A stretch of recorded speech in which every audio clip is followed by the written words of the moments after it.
My name's Esteban Baez. I'm a real estate agent here in Marion County, Florida, and we're just going to be going through a couple of questions. So what I'm trying to say is I'm going to practice what I preach. Yeah. As a real estate agent, what we do is help sellers and buyers through the transaction process of purchasing real estate. Now, this means all the paperwork. This means keeping you up to date on what's happening, what's gonna happen, what the process looks like, because real estate agent to real estate investor, just a real estate individual, I've been studying real estate for 5 years now. Yeah. So what I talk about to me is norm. Our conversations are normal, but when I'm out there and I'm talking to other people who aren't currently seeking a property right now, and like a first-time homeowner, but before they even start looking, there's a lot of stuff to them they don't know about, and to us it's just normal to know. Right. This knowledge that they expect for them to know, but loan officers aren't really going maybe detail about how to navigate this process of buying a home. Yeah, but they do specialize in the loan process. Right. But for the rest of the transaction, that's only like a small scale, I believe you're saying. Right. And there's a lot more within the transaction that a real estate as a professional helps homeowners and sellers along. Right. So, I think it's a big benefit for real estate agents, to be able to break that down, help them understand, and be in a position to help these people move to the next step in their life, A real estate agent is a licensed professional within their state. Before becoming a licensed real estate agent, I was a real estate investor. I was helping people find buyers for their property with cash buyers, cash investors, helping people through pre-foreclosure, probate, tax liens, and other such things. But a licensed individual has the capability to post stuff on the MLS. What's the MLS? MLS is the multiple listing service. Okay. And so this is like the mainstream, the number one service in which people online market a homeowner's property, or agents market a homeowner's property. So you have to be specifically licensed in real estate to be able to access the MLS in the first place and be able to post these homes. Correct. If you're going to help people through a transaction, you have to be licensed. Okay. If you as an investor, and you know this, but you as an investor don't need a license because you are buying the property from the homeowner. Right. And then in different circumstances, just like an investor wholesaling, you assign over your rights to another buyer. And so that is legal. Yeah. 100%. Just understanding, the exact difference, because you're representing yourself and then assigning over your rights. Right. As a wholesaler. But you do other. Can you kind of speak on that? Like, what other strategies as a real estate investor do you take to help? I like to do BRRRRs, which is buy, rehab, rent, and refinance and repeat. And real estate agents have to know, with a license, you also have to be able to conduct contracts and stuff, and be able to communicate very well.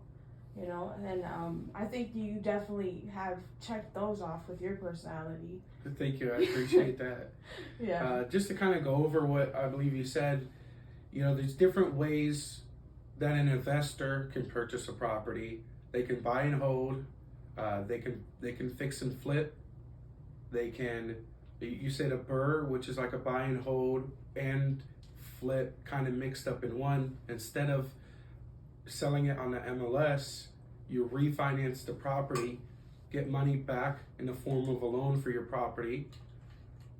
Right. The tenant that you put in there pays down the loan, and then you collect the difference of the equity, pay off any construction, private money lender, hold on to the rest. You basically got a property for free that's rented out You collect monthly cash flow anywhere $300-500, hopefully, and then you have the equity. You got appreciation and tax deductions also added onto that.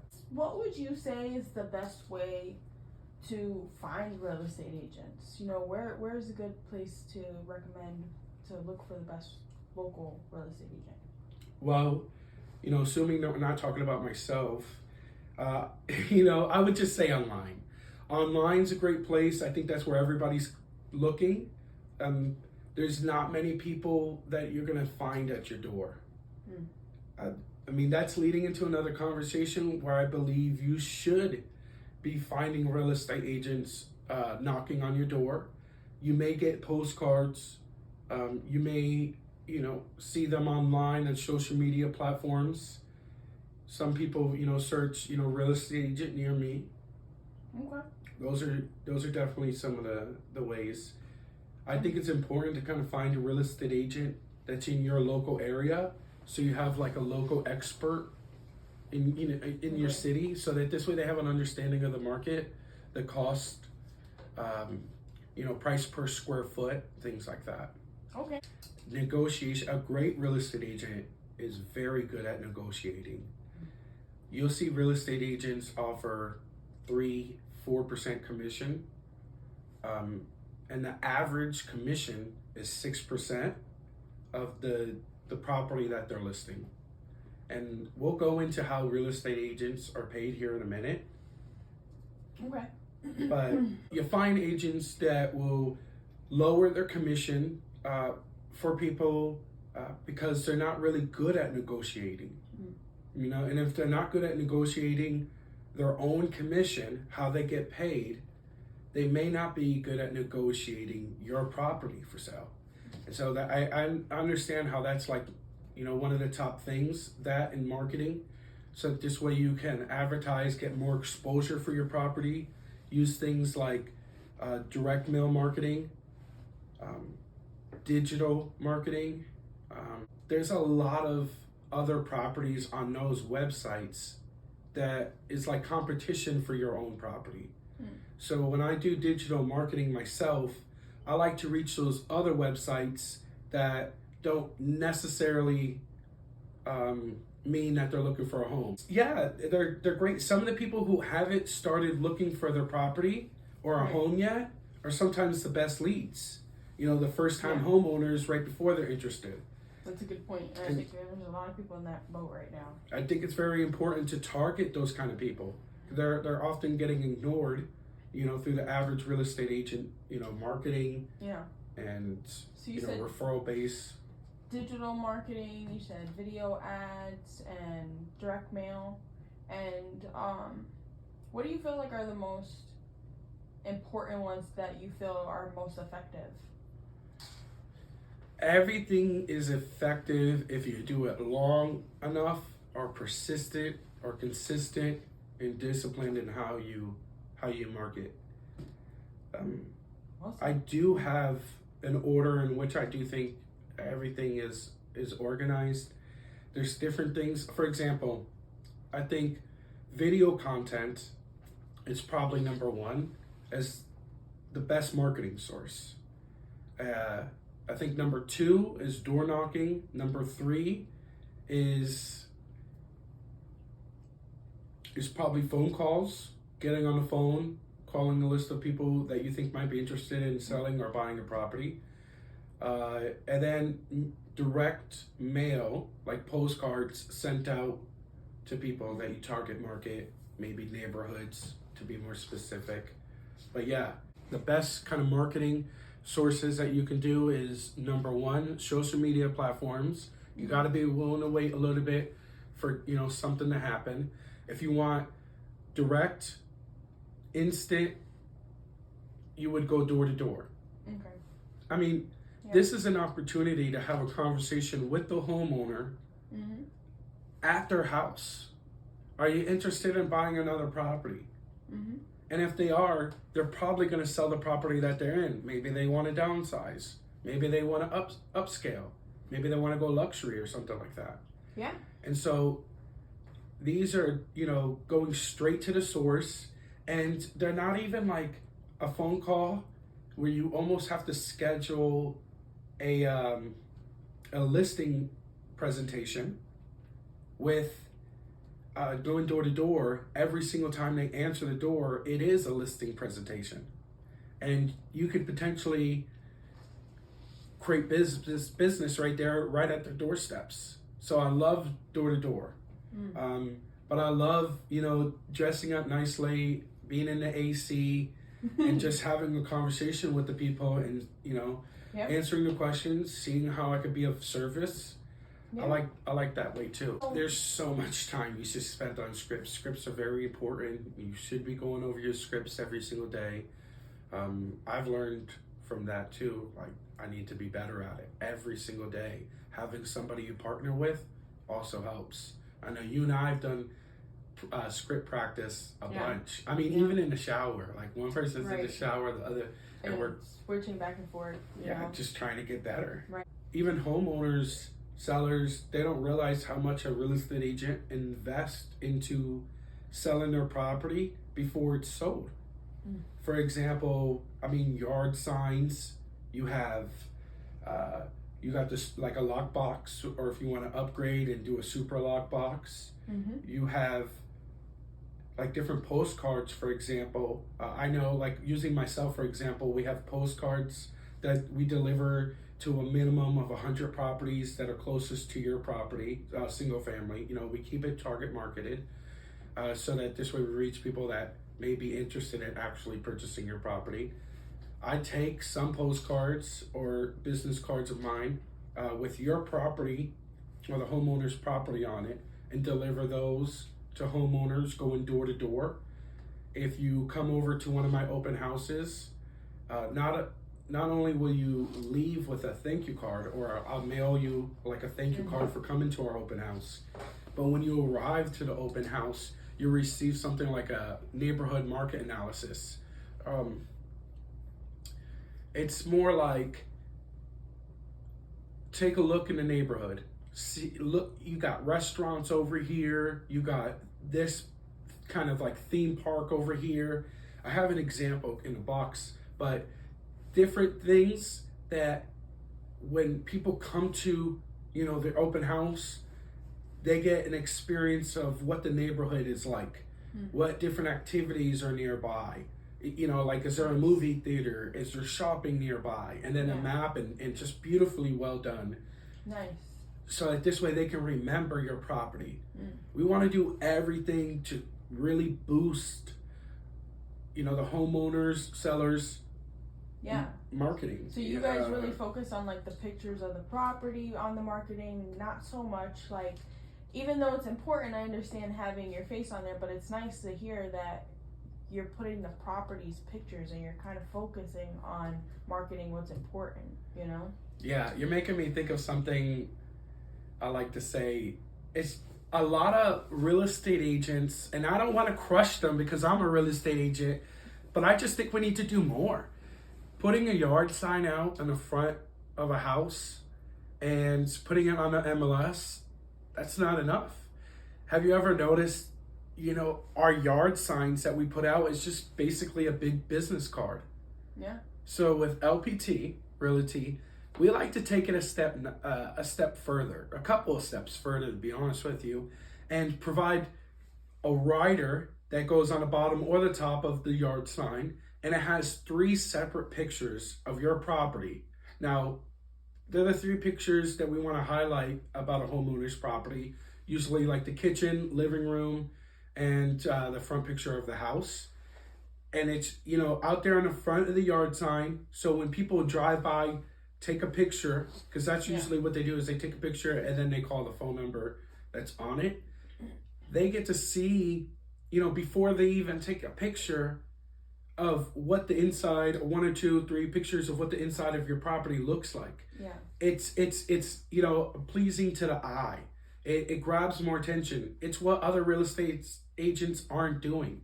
And, we want to be different. You pay me, I'm going to do the best I can for you. Right. And not only that, but this sign, this here has a number that they can text. So we got text enabled capture where they dial this number and they'll dial the phone number, like a code that's assigned to your property, to that phone number, and then they'll be taken to the website that's just for your property. So we have a website dedicated for homeowners property, one property per website. Oh, so nice. There's no competition. Yeah. There's no other properties in there taking your property's competition. There's no ads. Yeah, that's it's awesome. just a solid website where they can see all the information about your property and they're not distracted with other things. Yeah. And then they can share that with other people. They can kind of like print it out, a clear and concise place for your property. Yeah. So that's another way how we're just taking it the next step further. LPT Realty. And you know what I love is that you give the option of having like such an in-depth marketing plan, and the presentation that I think makes it very accessible for people to understand where their money is going for your service. You really dive deep into the quality of service when you stay focused on who you're working for. Yeah, some of the things we provide on the rider of our yard signs here at LPT Realty, and myself, Esteban Baez, as an expert real estate agent, our text-enabled phone line, a unique text code dedicated to your property. So when dialed, it goes to a dedicated website for your property with no distractions, no ads. We can get the best people funneled in looking at your home. How do real estate agents get paid? Right. You're right on. There is one more thing. The government takes their portion too. Oh, don't they always? We can't forget about that. They take a pretty big portion if you ask me. But you were right on. So typically in a normal transaction, there's a title company, assuming it's a listing and not like a rental or anything. Typical listing, you got title company, and then that money gets paid to a brokerage. LPT Realty is my brokerage that I partner with as a real estate agent, and they get paid before me. There's a lot of people. There's some people who only make about 64% of their commission, and their brokerage is taking 36%, or 64, 36, and so a lot of people don't understand. After that, you got the government. And so, like, now if you had 6%, some of it's already gone away. Right. You still have to market that property. Right. So that's money that you basically reimbursing yourself. So a lot of people think of real estate agents make a ton of money. Right. But just from one deal, it's not cutting it. It's not enough. The real estate agents really, they put up a lot of money in order to get like a property sold. And they do different things like the MLS association fees, their realtor fees, and their MLS fees. Those things cost money. Right. And, just spending every day making social media content or going door knocking the days that they didn't get paid. But if they didn't do that every single day and go out there, spend the gas money, all these different things to eventually get to the person that said, yes, I am interested in buying or selling. Right. Like, that's all calculated in. Right. There's somebody asked me, like, I feel like you're getting paid too much. But I as a real estate agent don't, because I had to door knock on every Saturday this year instead of going out and hanging out with my family. And I did it for my own mission, my purpose, my goal. But those times are priceless. And I want a real estate agent that's willing to go above and beyond, sacrifice some time, if that's what it takes, some money, some mental thinking in order to get my property sold at that best and highest price. I know it sounds selfish, but it's what I want my real estate agent doing. Yeah. And I just look at this like I need to be providing at least the kind of service that I expect from real estate agents. And I have a high expectation. Yeah. Like I'm a worker bee. Yeah. I'm a good-hearted person, and I won't do anything that you wouldn't recommend it to anybody that you wouldn't do yourself. Exactly. That's what I'm trying to say. Typically, when you have a listing, you're trying to sell your property, the commission is 6%. Now, that real estate agent that's selling your property will get the total of 6% for selling and finding the buyer for your property, like marketing it. But sometimes there's real estate agents out there that already have a lot of buyers in their database.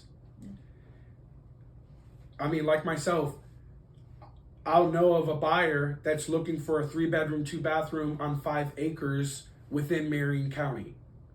And they want it on the west side of I-75, Interstate I-75.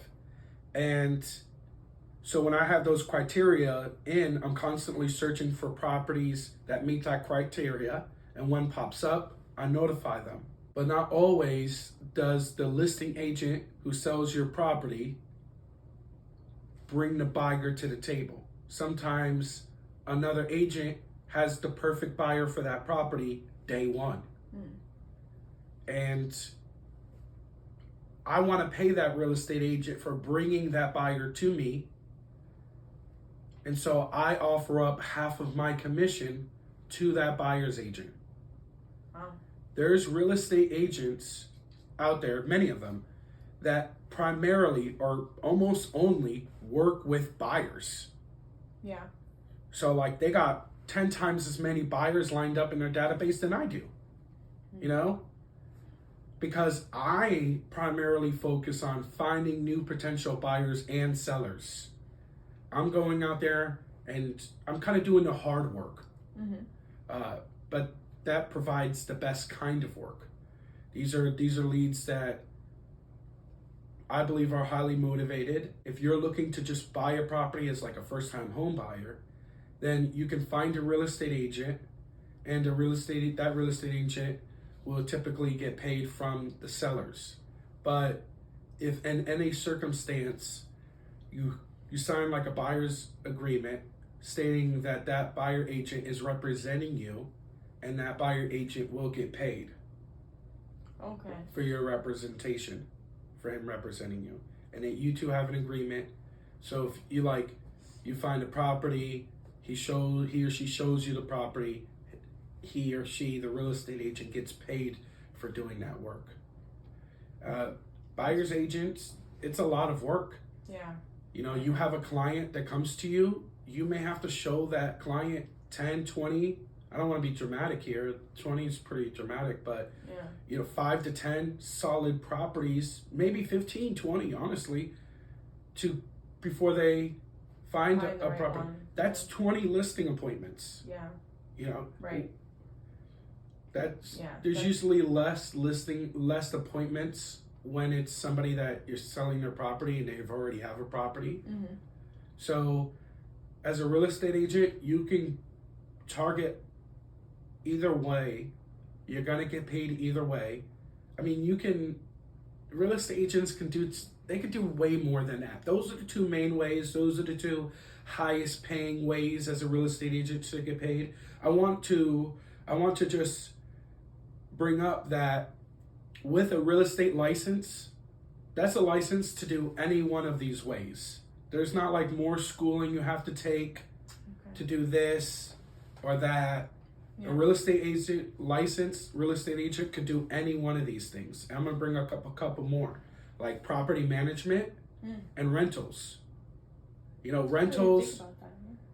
I'm gonna start with rentals. They're basically like the same thing as finding a buyer or finding somebody that's interested in selling the property. It's a little easier. You get paid a little less, like 10 times as less, but you do the same amount of work and it takes the same amount of time. And the questions may be questions that you don't want to answer, but you're probably going to answer the same amount of questions as opposed to working with a loan officer versus getting a toilet call or my sink isn't working. Yeah. And when you deal with rentals, you kind of, even as a agent that only finds tenants for landlords, Mm-hmm. that tenant still may give you a call. And that breaches into property management. Because property management is the continuous management of the property. It's property managing. Right. Real estate agents you don't have to be a licensed real estate agent to property manage, but real estate agents property manage, and they do it for about 10% of the rental income. And so if the property was $1,800, they make $180 a month, answer all the phone calls, send over the plumber, those kind of things. Make sure rent's paid on time, those kind of things. Real estate agents can do that? That's cool. 100%. Nice. Yeah. But property management's difficult because you're getting those kind of phone calls. Why do you think right now is a good time to sell your property? I mean, well, it's a seller's market, for number one. And what do I mean by that?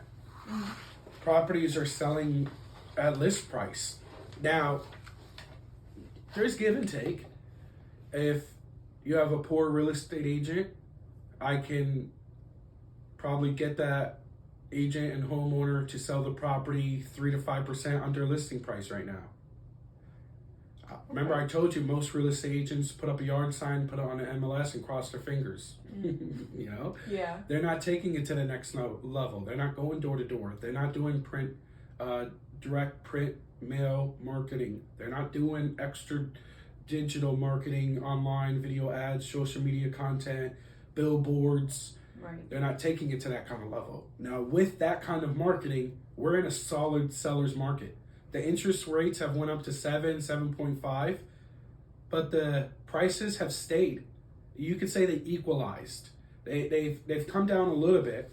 And for those who might not, I got a quick market analysis right here. Now this is specific for my city in Ocala, but you'll see where the prices were at their highest in May, October of 2022, and it kind of slowly dropped down. But right now, we've seen a little bit of relief off the high interest rates of 7.5 down to 7.4, 7.3. So it's relaxed a little bit. The price have kind of shown some resilience. They're kind of up there peaking. They're not going anywhere. So we have high interest rates with high purchase prices of the house, high listing prices. That right now is a great time to sell your property because you could get a great price for your property if you market your property correctly. You have to market your property correctly. I think most homeowners would agree that marketing your property is probably number one of the most important thing you would like to expect from a real estate agent. Yeah. Of course, being able to process paperwork correctly, that's mandatory, right? That's assumed. Right. You don't know how to do that. What are you even doing? Get that stuff done first. But when it comes to negotiating and marketing, these are the kind of things we need to do. And let people know, home buyers, that now is a good time to even buy. Let me explain. Why is now a good time for buyers to buy? They say interest rates are high. I said, are they? Are the interest rates high? Do you know what the highest interest rates have been? Yeah, 18%. Yeah, 18%. Now, those are extreme circumstances, and it didn't last long at the 18%. But I just want to give you some perspective. Do you know what the average interest rate for housing average interest rate has been? Dynasty? Wasn't it 6.4%? Nope. 8% is the average interest rate. We're not even at the average. We're below average. Mind blown. I think a lot of people don't know this because they're comfortable with that 3.5% interest rate we saw in 2021, 22, that 2.5 interest rate with VA and high credit individuals. They're not seeing that now. They're seeing 7, 8%. And so they're a little scared and they're backing off. Do you think the interest rates will stay this high forever? No. How long do you think it'll take before they come down? Minimum a year. Minimum a year? Even if it takes 3 years, They're going to come down. And I just want to kind of bring up something here. Date the rate, and date the interest rate, marry the mortgage. Can you elaborate? Absolutely. If that interest rate was to come down, what do you think that's going to do to the market? Date the rate, marry the mortgage. What I mean by that is it is always a good time to buy. Now is a great time to buy, even with the interest rates being high. They're not even high. Like I said earlier, they're not even high. They're just average. So you buy your property at the 7.5% interest rate. You hold on to it for 1 to 3 years. When the interest rates come down, like we talked about earlier, what goes up must come down. Yeah. And when they do come down, the prices of your house are going to go up. I don't know if you know why. Do you know why the prices will go up when the interest rates drop? When the interest rates drop, what do you think that's going to do to buyers? They're going to be out there buying. They're going to be out there buying. And then on top of all the marketing that we do, when the buyers come back, what do you think that's going to have an effect on like a property when there's a lot of buyers in the market? If there are a lot of people interested in one property, let's say, they're definitely, and they really want this property, there's going to be a lot of back and forth on, with other competition of who can raise the bar the highest to buy the property. Bingo. Bidding wars. Mm-hmm. There's going to be bidding wars created. And what is that going to do to like a property's price? It's going to go up. It's going to go up. So now you refinance your property. They throw an appraisal out there with the way things are, and you'll get a lower interest rate, but you still kept your payment as it was, your house price, your mortgage is still the same, but your property appraises more, lower interest, bringing down your payment. So you bought the property at a low price, paid high interest, you waited, you refinance. So now you got your property that you bought at a low price, also at a low monthly interest rate. So you get the best of both worlds. Okay. This is really great. This is why now is the perfect time to buy. A lot of people skip over this. A lot of homeowners are kind of waiting, and that's what all the other homeowners are doing. And that's why now is a perfect time to buy, because before they know it, they're going to realize that 7% interest rate is good. And then they're going to come back. The interest rates this is before they even drop, but when they drop, everybody's going to be coming back, and then you're not going to be able to buy a property for a decent price. Yeah. Just look overall. Real estate doesn't go down. It may have a temporary, but overall average, it always goes up. Real estate is always a smart deal. Do you know anybody who said like, they ever bought a house for $1, or my grandpa bought this house for $10 or $100 or whatever it may be? Mm-hmm. Yeah. And they tell you like, dang, I wish I would have bought a property back then. Are you in the same circumstance? Have you ever seen that? Mm-hmm. Now, that same thing is going to happen. You may think that, $400,000 is a lot for a property, but when the average $400,000 house or the average house goes from, right now here in like Marion County, it's $378,000, and then when that jumps up to 5, 6, 7, eventually when our kids are interested in buying real estate themselves, that could be $1 million property. And they're gonna be like, dang, like I remember when it would cost this much. Yeah, it was a simple $400,000. Right. Yeah. So, are you interested in buying real estate? Buy real estate. I think buying real estate's a great idea for anyone. I think doing it intelligently, responsibly is the correct thing to do. What I mean by real estate, buy it as an investment. So either it's your home that you're going to live in forever, and it's like the forever home. Now that's an investment in your family and your life. Right. But if you want to go towards more of like the investor point, I think a first-time homeowner should buy a quadplex. Live in one, rent out the other 3. and make a second income after expenses and everything and taxes and everything like that.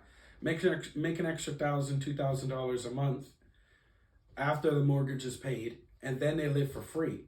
So I mean, even if it was as low as $500 a month, you still live for free. Right.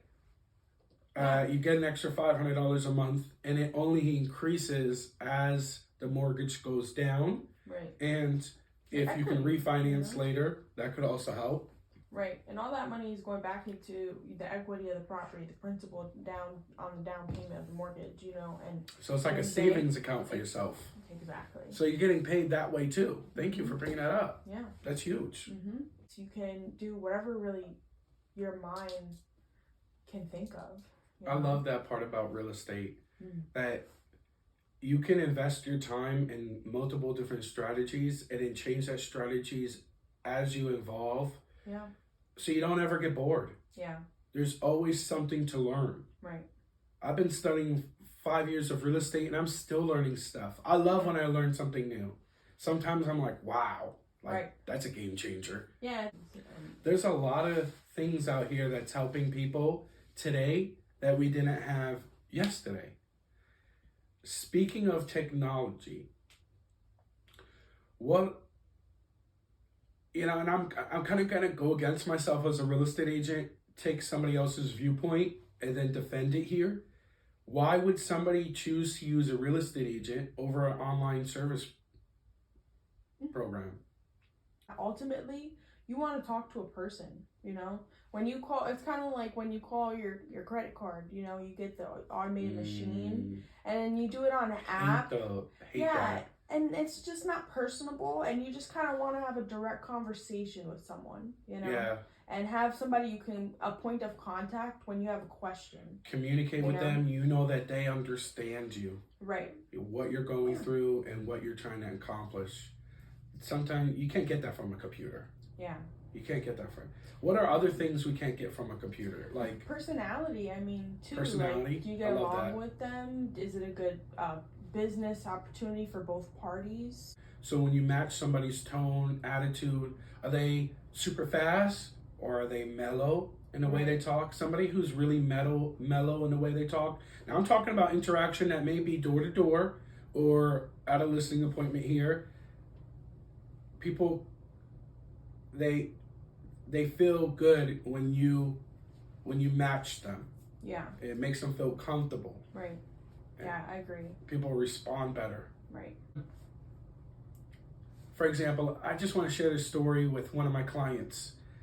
I have a client who we're getting this property looking good, and they're doing some touch-up work on the inside, and their lawn guy fell through. Their property's about to go up. They kind of been saving the lawn for the very end. So like the first month that it's, out there, it looks good, Right.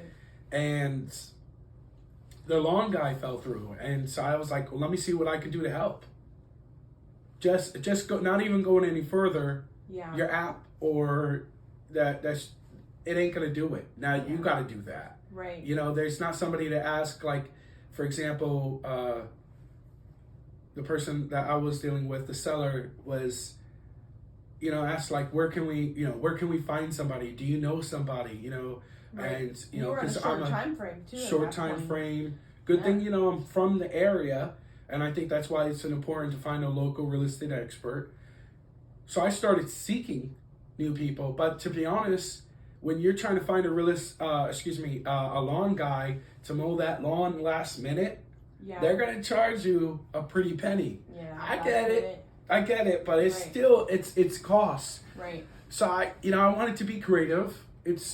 I think this is what kind of makes me special as a real estate agent, and I started going door to door too, which is important as characteristic in my opinion.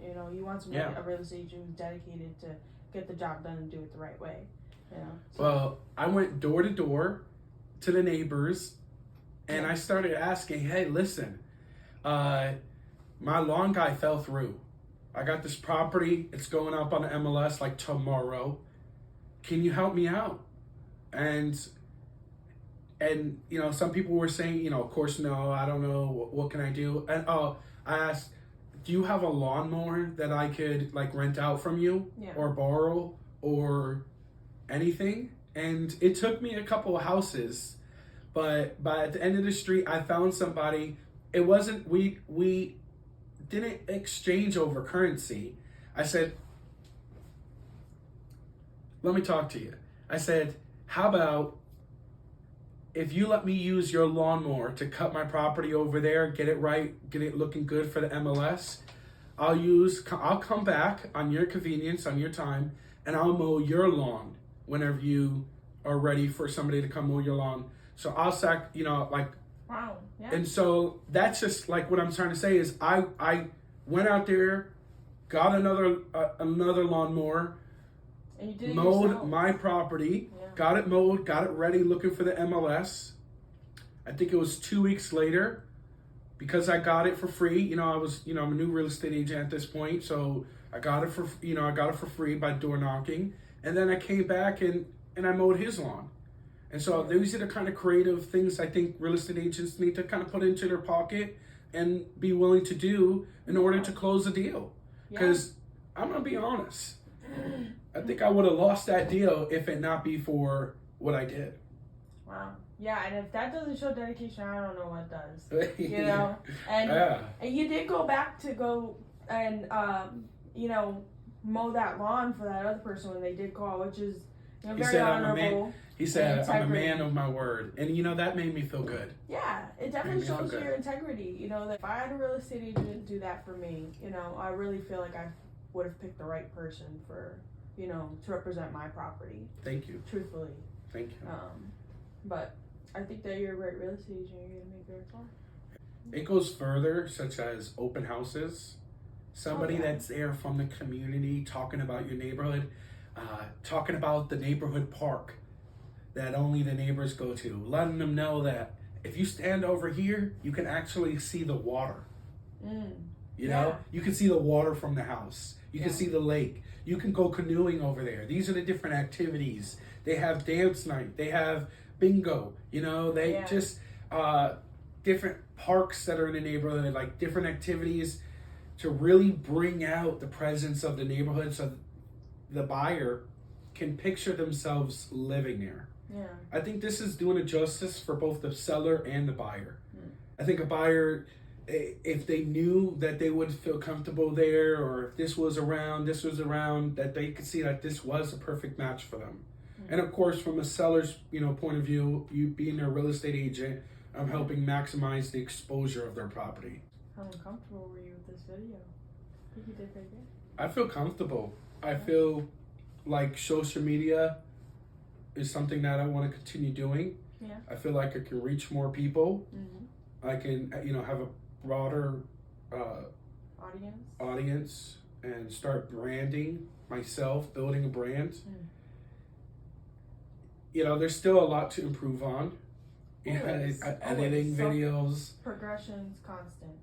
A lot of people don't realize how much time goes into a video before it's created. Yeah. 100% agree. What was the best part of creating this video content? Or what's the best part about video content? I want to ask you, what's the best and worst part about video content in general? For example, for me, it's how uncomfortable you feel. Maybe you feel insecure about your hair or something like that. Well, yeah. Maybe the way I talk, maybe, and anything. Making sure that sometimes when you have a thought here and you're nervous, it doesn't always come out the way you want it to. And then before you know it, you put your foot in your mouth and you're like, I really didn't get my point across, and I think I made it a little bit more complicated than I needed to. So that was definitely a challenge, and exposure. I feel like success, it's constant exposure to you being uncomfortable and trying new things and learning. But man, being exposed can really put some pressure on you, but pressure makes diamonds, right? Exactly. Pressure makes diamonds. Yeah, because it's not comfortable. No. But neither is door knocking. Neither is making phone calls.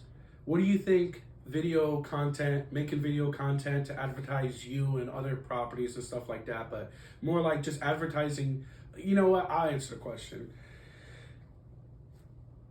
Compared to like door knocking, I think video content is, I love them both. I rated them number 1 and number 2. But I mean, I'm out there door knocking and I'm sweating from, I mean, just head to toe. We're here in Florida, North Central Florida, Ocala, Marion County. I mean, just in an hour, sweating all the way down, and then just, you know, I could reach about 20 doors per hour, and it comes to like how many conversations that I had. Will this video content reach more people? Will it reach people and help people even as I'm sleeping? Will it reach people continuously for a long period of time? Yes, that's why I like video content, is because of these things, because it will reach these people even when I'm sleeping or anything like that. Like, it's working even when I'm not working. And then I can mix the door knocking with it too. You said like one of the best part of video content is like finding out information. And I just really want to explode on that. One of the best part of video content is finding information. I realized, you know, all the information that I knew about door knocking, about scripts, like cold calling scripts, a lot of this information that I found out was through social media, on like places like YouTube, watching my mentors do and educate me on what they're doing. And then I quickly realized, well, it seems like all my mentors, and these are very successful real estate agents across the nation, I mean, they got there by doing phone calls and doing door knocking, but they're doing video content. I was like, wait a minute, I'm so much in a consumer mindset that I don't realize like I'm staring right in front of what I need to be doing, because I would not know of these different things if it not for the video content that I'm consuming. Yeah. So that means I need to be bringing out video content out there so other people can get an understanding of who I am, what do I do, how long I've been doing it, my knowledge in the topic, how I can help them, you know, how maybe they can help me help them, how we can build a community of people that like real estate, love real estate, want to meet other people that talk about real estate, because it's something that I want. I want to build a community 100%. Where other like-minded people like us are around. I don't want friends that are anchors. I'm an eagle. I gotta fly. Just financial education is super, super important. You don't have to be a real estate investor. You don't got to be a real estate agent to know this. This is just for everyone. Yeah. I think everybody, just for starters, should read that Rich Dad Poor Dad by Robert Kiyosaki. I mean, that's for anybody who wants a little bit of a foundation on financial success and you know, providing great knowledge, you know. This is it. Yeah. This is it. So definitely recommend that book. If you haven't read it, definitely go for it. This is the one I'm reading right now. You know, just to throw out some books out there. And then, like, for me, yeah, for women, I like. Good book. That's Robert Kiyosaki's wife, Kim Kiyosaki. You know, there's a lot of great books. Yeah. Of course, you know, I'm a Christian, so the Holy Bible is number one, the most important book of them all. Yeah. And we do everything with the presence of God first. Amen. The Holy Spirit within us, around us, all about. 100% agree. Amen. This is another book right here. I think this is the one that you, Dynasty, are in the middle of.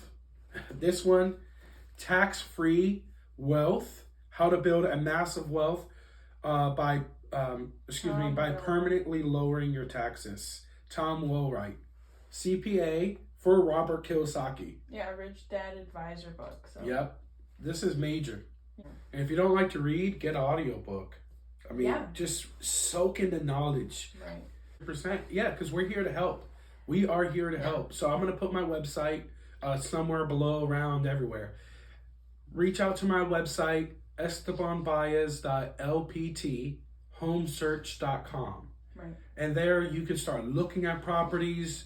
You can start putting in like some criteria of different kind of properties that you may be interested in looking at. I'll reach out to you and I'll start searching for these kind of properties for you and keep you up to date with anything that's going on. My number one thing is educate yourself. If you were to ask me, if you have $1,000, what should I do with it? My number one is invest that into educating yourself. I think if you were to buy books and maybe your top 5 favorite subjects and buy solid, like textbooks, like not the fun fairy tale I'm going to read for, for fun. I mean, books that actually teach you something, like textbooks. High school and college, every grade, they teach you out of textbooks. Understand this. Yeah. Textbooks, books that teach you financial education or anything that we just showed you before, that's where you're going to get the knowledge. So on your top 3 subjects, your favorite, pick 3, 5 books in each one. That spend $100, $200 in books and audiobook. Buy audiobook for a year. Buy a couple extra, because it's like 1 per month. Buy an extra couple of books, like 2 books. Get a couple more credits. Get that information in there. I know knowledge and power, knowledge and execution.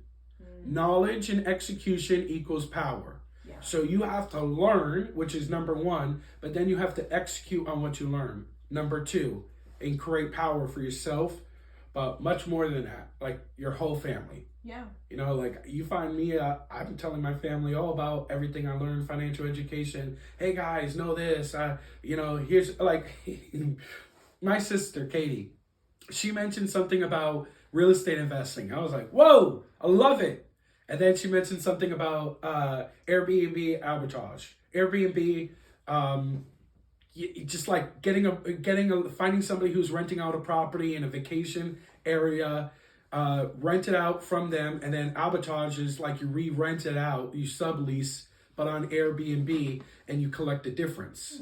And so this is how you can kind of get into a place and not need 20% down on a conventional loan for a home. You can get a rental in a vacation site, fix it up, make it look really pretty, add, some characteristics, something that makes this Airbnb special. I know location, but something extra that makes this special. Do something like a market analysis of the area. I wanted to grab that. I have something like an example here in Marion County, where it gives you all the activities, like all the equine activies, all the parks. Boating activity, all the city or state parks, camping, like shooting ranges, just all kinds of stuff. Activities and events that are going on in Oklahoma. So provide that for your Airbnb. But to kind of, finish up my story right here with Katie, she asked me, we're going over the 5 minutes, but I love it. She asked me, she brought it up, and I said, I didn't even ask her anything. I didn't tell her anything. I bought her a book that's all about Airbnb. So I bought her the book, you know, and I mailed it to her. That's awesome. I said, we don't gotta talk about it anymore. Right. I want my family and I want everybody to progress. I think that's my obligation as I become successful, more and more successful, is to teach other people how to become successful with me. I think people pay attention to the I can't and they should focus more on the how can I. Yeah, that word.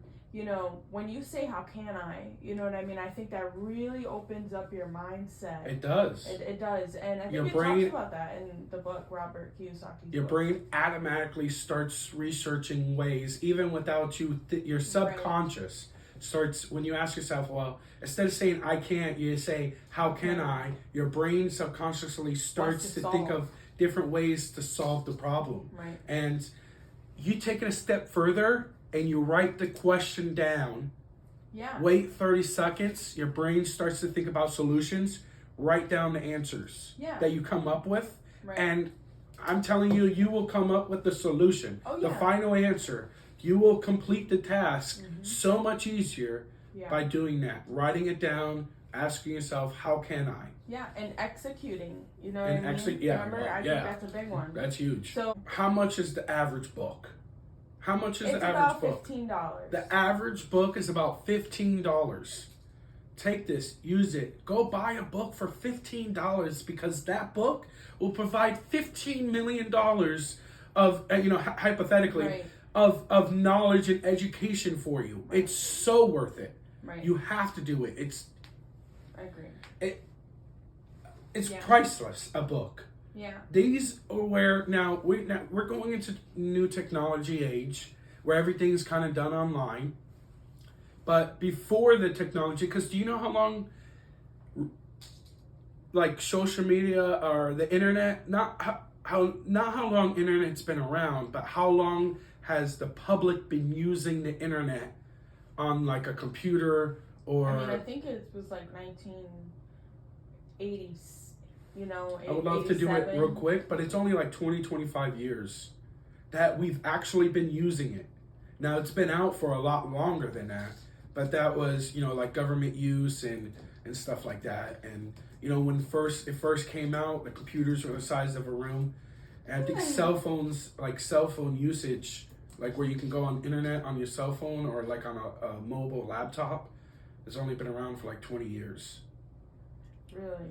Yeah. Trying to express that before our age group, if you wanted to go out there and seek this information, you needed to go read a book. You needed to go read a book because that's where successful people that are highly educated write down their ideas. They used to get paid in book sales. So it was a good idea for them to write down a book. Most highly effective people take notes, lots of notes, which is a form of book writing, not really, but so then it almost, eventually book writing becomes easy because it's like a normal practice. Books. This has been great, fantastic. If anybody out there is looking to buy, sell, or invest in real estate, give me a call. I'm at my phone number, 352-425-1491. I'm a great resource. Even if you have a question, no matter how small, don't be afraid to give me a call. Again, 352-425-1491, or you can go to my website with LPT Realty. This is Esteban Baez signing off. Have a blessed day. Thank you.